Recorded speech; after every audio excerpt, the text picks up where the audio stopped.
Pan India star Prabhas హీరోగా సంచలన దర్శకుడు సందీప్ రెడ్డి వంగ తెరకెక్కిస్తున్న భారీ యాక్షన్ ఎంటర్టైనర్ స్పిరిట్ పై అభిమానుల్లో రోజు రోజుకు అంచనాలు పెరుగుతున్నాయి.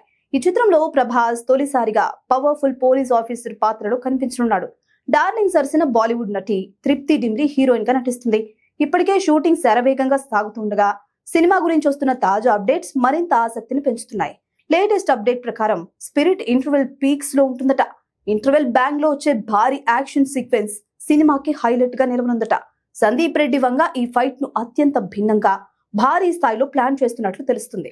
ఈ యాక్షన్ ఎపిసోడ్ లో జాతీయ అంతర్జాతీయ స్థాయికి చెందిన దాదాపు 100 మంది ఫైటర్స్ పాల్గొననున్నారని ప్రచారం జరుగుతుంది. ఈ భారీ ఫైట్ చిత్రీకరణను త్వరలోనే ప్రారంభించనున్నట్లు సమాచారం. ప్రస్తుతానికి స్పిరిట్ లోని ఓ పాట చిత్రీకరణ షెడ్యూల్ పూర్తి కానున్నట్లు తెలుస్తుంది. ఈ షెడ్యూల్ తర్వాత ప్రభాస్ కొద్ది రోజుల పాటు విశ్రాంతి కోసం విదేశాలకు వెళ్లనున్నట్లు సమాచారం. ఆ తర్వాత తిరిగి స్పిరిట్ తదుపరి షెడ్యూల్లో పాల్గొంటారని తెలుస్తుంది. కాగా ఈ ప్రతిష్టాత్మక చిత్రాన్ని 2027 మార్చి 5న విడుదల చేయాలని మేకర్స్ ఇప్పటికే ప్రకటించారు. మొత్తంగా ప్రభాస్ కటౌట్ కి సందీప్ రెడ్డి వంగ మేకింగ్ కు స్పిరిట్ పాన్ ఇండియా స్థాయిలో సంచలనం సృష్టించడం ఖాయం.